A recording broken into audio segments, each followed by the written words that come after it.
Hi. ഒരു കാര്യം പറഞ്ഞോട്ടെ. വിവാഹമോതിരം എന്തുകൊണ്ടാണ് ഈ വിരലിൽ ഇടുന്നതെന്ന് ചിന്തിച്ചിട്ടുണ്ടോ?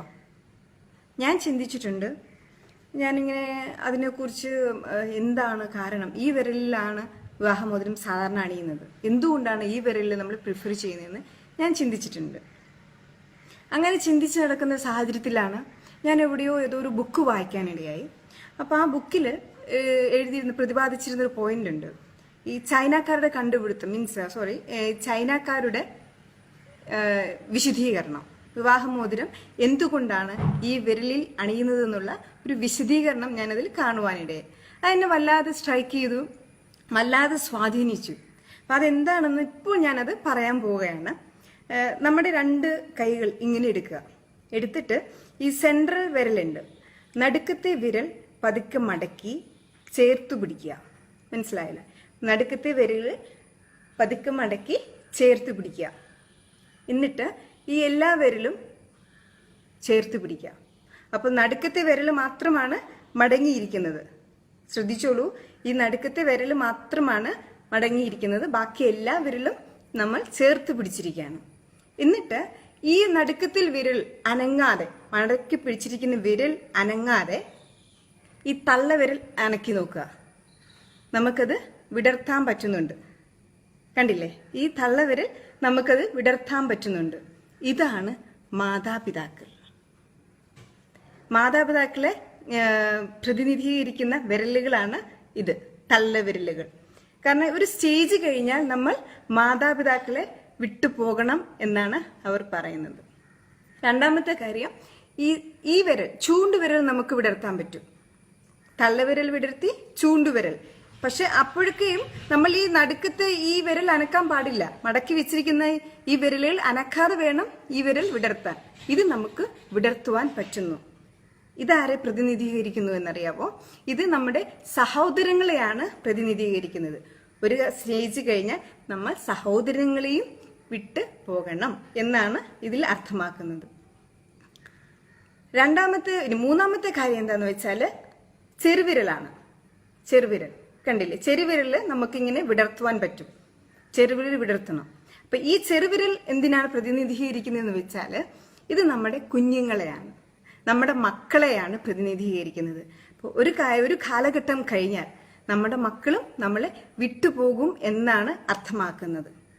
മാതാപിതാക്കൾ വിട്ടുപോകുന്നു, സഹോദരങ്ങൾ വിട്ടുപോകുന്നു, മക്കൾ വിട്ടുപോകുന്നു.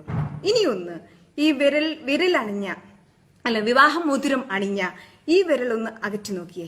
നടുക്കത്തെ ഈ സെൻട്രൽ വിരൽ അനങ്ങാതെ ഈ വിവാഹമോതിരം അണിഞ്ഞ വിരലൊന്ന് നിങ്ങൾ അനക്കാൻ നോക്കിയേ, വിടർത്തുവാൻ നോക്കിയേ.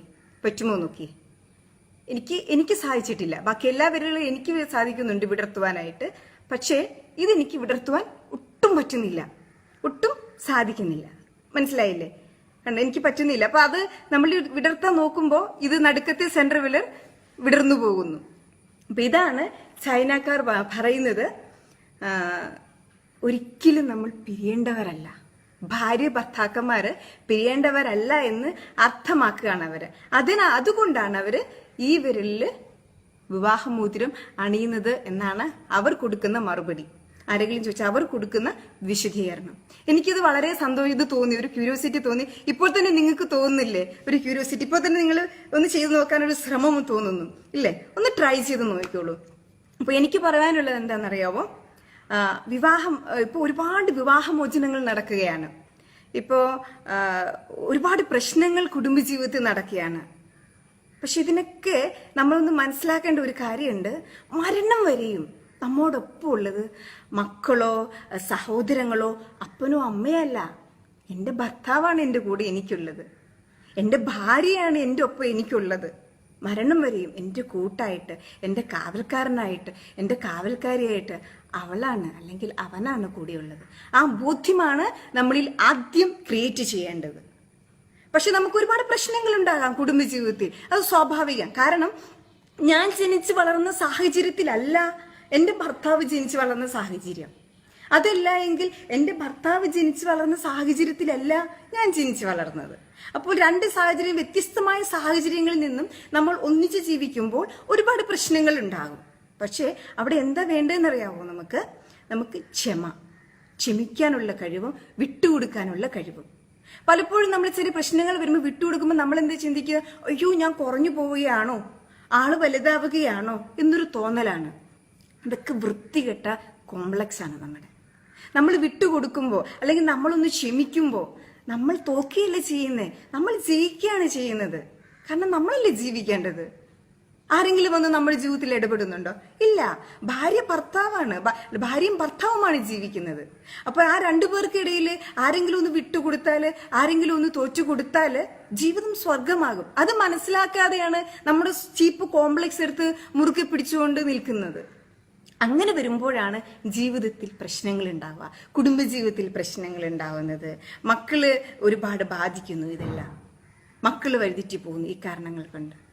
പക്ഷെ നമ്മളൊന്ന് മനസ്സിലാക്കി മുന്നോട്ട് പോവുകയാണെങ്കിൽ, വിട്ടു കൊടുത്ത് ജീവിതത്തിൽ ഒരു ക്ഷമയോടുകൂടി ജീവിതത്തെ തിരിച്ചറിഞ്ഞ്, ഭർത്താവിന്റെ കുറവുകളെ അല്ലെങ്കിൽ ഭാര്യയുടെ കുറവുകളെ തിരിച്ചറിഞ്ഞ് മുന്നോട്ട് പോവുകയാണെങ്കിൽ നല്ലൊരു കുടുംബം